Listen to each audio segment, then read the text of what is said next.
L'audience est ouverte, veuillez vous asseoir. Vous me faire passer aussi. Je crois Monsieur Lebrun, Christophe. Monsieur Lebrun. Christophe, oui. Oui, Vous êtes poursuivi pour avoir altéré frauduleusement la vérité en établissant une fausse facture de réparation à la tête du garage GMA que vous ne contestez pas. Vous avez vendu un véhicule. Vous l'avez vendu à Monsieur Plaisant. Aucun problème. Mais à l'appui de cette vente, vous avez produit une facture pour attester que vous aviez procédé à une réparation et à un embrayage neuf. Cette facture, à l'entête du garage GMA, était un faux grossier. Voilà ces faits qui s'inscrivent dans une histoire judiciaire assez lourde. Donc de nombreuses condamnations pour escroquerie et condamnations pour faux également. Donc vous avez un passé on va dire d'escroc assez lourd. Et là, vous vendez votre voiture, une transaction banale. Je sais pas, il y a des démons qui vous reprennent, mais vous avez besoin de faire une fausse facture pour vendre une voiture. Oui, monsieur le Président, c'est bien dit de cette façon-là. Mais enfin, déjà, pour revenir sur mon passé, c'est vrai que le mien a été lourd, puis je m'y attendais, Monsieur le Président. Mais il s'est quand même arrêté à un certain moment. Je veux dire, et de toute façon, j'ai certainement été incapable de faire autre chose que ça, puisque tout le long, ça a été que ça. Mais il y a un moment, ça s'est arrêté suite à une très lourde peine. Je crois plus de 7 ans d'emprisonnement la dernière. J'ai eu l'occasion de faire pas mal d'études en prison. Je veux dire, c'est un peu un paradoxe, mais j'ai essayé de changer et donc de faire, en l'occurrence, du droit. Lorsque je suis sorti donc, de cette longue incarcération, je me suis remis dans un autre système qui était tout à fait l'inverse. Et je pense que pour moi, l'incarcération était plus un bien à l'époque qu'un mal par rapport à ma situation personnelle. Mais alors. Mais pour vous dire, Monsieur le Président, concernant ces faits-là, dit comme ça, c'est vrai que ça paraît, je reprends pas du tout. Enfin, j'ai assumé complètement, je les assume complètement, et je vais me les assumer encore plus. C'est que j'en ai pas fait un ou une de facture. C'est qu'il y a dû y en avoir 3 ou 4 de fait, Monsieur le Président. Pourquoi? Parce que je suis dans un petit garage qui est à Montfavet, où je travaille, c'est-à-dire en tant qu'ancien mécano donc de la Légion et ayant passé en prison un CAP aussi BEP de mécanique, je travaillais donc dans ce petit garage, entre guillemets, au black, hein, donc j'étais, donc ça c'est aussi très clair, et dans ce petit garage de village, si vous voulez, j'ai vendu en effet plusieurs, mais c'est des petites voitures, Monsieur le Président, je n'ai pas vendu une Mercedes, c'est une 205 qui avait 17 ans, et en effet, comme excusez-moi le terme, ce casse-couille de Plaisant, qui après être venu 15 000 fois, c'est vrai, me dire il faut le crochet d'attelage, il faut le... Et en effet, j'ai pris, comme j'avais déjà fait au garage, parce que les mêmes propres, les autres salles, remplis-moi la facture. Faire regarder la facture, Monsieur le Président, je crois qu'un enfant de 5 ans aurait fait aussi bien que moi, parce que c'était un torchon, en fait. J'ai vraiment pris le tampon, posé et écrit à la main. Donc c'est pour ça que je reconnais totalement les faits. Et que, je vous dis, je l'ai même fait, je crois, 2 ou 3 fois encore, parce que dans le garage, il me disait, voilà, fais... rempli, note, ce que j'ai fait, oui. Et par rapport à mon lourd passé, comme vous le dites, c'est devenu ce que c'est aujourd'hui, c'est pour ça que je suis face à vous. Voilà. Qu'est-ce que vous faites aujourd'hui? Alors, à part des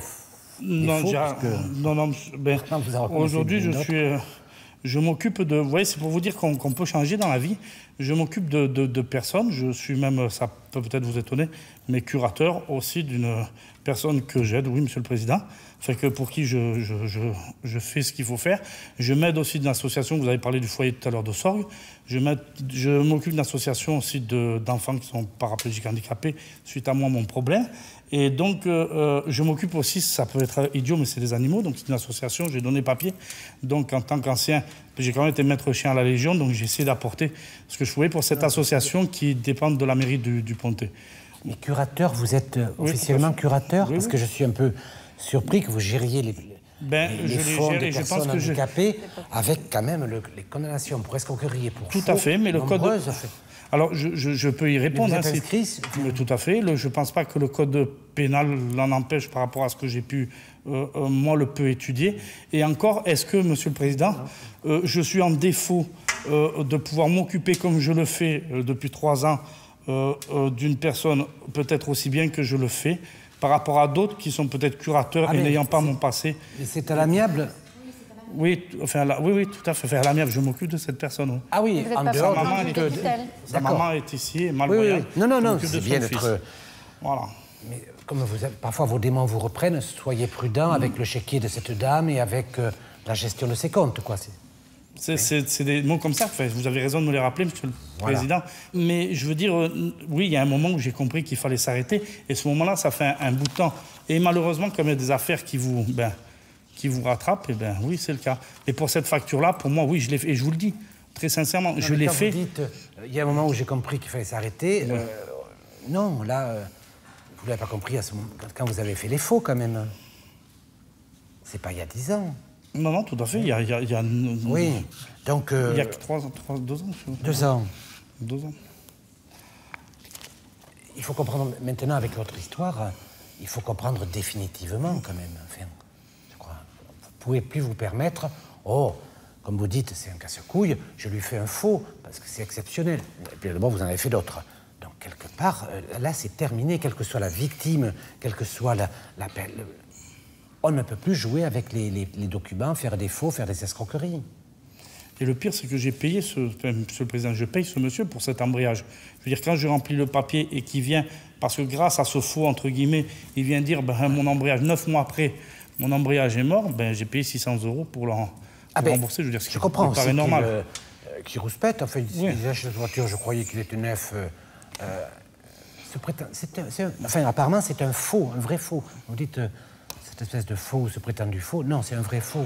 Faux tampon, en tête qui ne correspondait pas au contenu. Tout à fait. Bien, Madame le procureur. Pas de questions. Il a peut-être des questions. Petite question sur la personnalité, puisque ça a quand même un lien avec M. Lebrun. J'aurais aimé qu'il fasse un point assez rapide et synthétique sur son état de santé, parce que je crois qu'il est quand même en rapport avec les faits. RS, je veux dire que tout va bien. J'ai quelques... Non, peut-être pas. J'ai le dossier, je voulais... C'est moi qui l'ai mis. Voilà, donc j'ai quelques problèmes de santé. Mais enfin, c'est ça aussi qui pour moi, était un point positif, pour répondre à votre question tout à l'heure, et puis dire que, à un moment, le sacerdoce, on essaie de changer, puis de nos autres. Je suis malheureusement atteint d'une maladie. L'avocat nous en parlera. Alors, vous pouvez vous asseoir. Madame le procureur. Oui, Monsieur le Président. Donc, ce qui vaut la comparution de Monsieur Lebrun devant cette juridiction, ça ne vous aura pas étonné, c'est son casier judiciaire. C'est pour ça qu'on n'est pas passé outre les faits qui lui sont reprochés, qui remontent certes à 2007. Mais bon, on va tenir compte de sa comparution aujourd'hui, de sa situation. Au vu des pièces de la défense, il touche le RMI actuellement d'un montant de 400 € par mois. Je vais prendre compte de ses revenus, certes de son passé judiciaire, mais les faits les plus anciens remontent à 2002 aujourd'hui. Nous sommes en 2009. C'est pourquoi je vous requiers, pour les faits pour lesquels je vous demande de le déclarer coupable, je vous requiers une peine d'amende. D'un montant, il se débrouillera, il prendra le temps que ça prend, mais de 900 €, ce que lui a coûté les frais de remboursement de ce véhicule. Maître. Monsieur Lebrun, c'est quelqu'un qui se présente à la barre de votre tribunal avec énormément de choses particulièrement difficiles dans son existence. Si on regarde ce casier judiciaire, peut-être de façon un peu plus dynamique, on se rend compte que pour un homme qui en a fait beaucoup, depuis 2003, l'évolution est nette et elle est favorable. Il y a l'état de santé, Monsieur le Président. Voilà ce qui m'a été remis, aujourd'hui même, le concernant. Il y a de tout. Il y a de tout. Ce que j'ai cru comprendre, et qui a été dit à demi-mot ou non dit, c'est que, sans faire dans la dramaturgie, etc., mais c'est pénible, c'est vrai que c'est pénible, les jours sont comptés. Voilà, les jours sont comptés. Vous l'avez dit, Monsieur le Président, je crois que c'est la juste expression, il y a eu en 2007 peut-être les démons. Il faut une sanction, Monsieur le Président. Mais moi, il y a quand même quelque chose qui me chagrine un peu, c'est que l'effort financier a été fait. C'est que les réparations, elles ont été faites.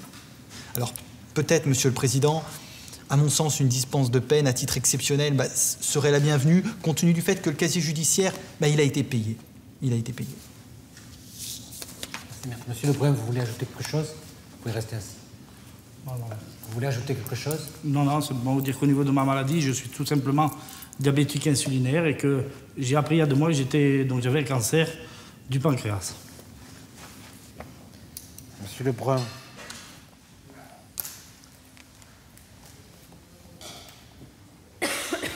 Tribunal, Monsieur Lebrun vous déclare coupable, c'est fait de faux, et vous condamne à 1 000 € d'amende avec sursis. C'est-à-dire vous ne paierez pas cette amende si vous n'êtes pas à nouveau condamné. Merci. Voilà, vous pouvez partir.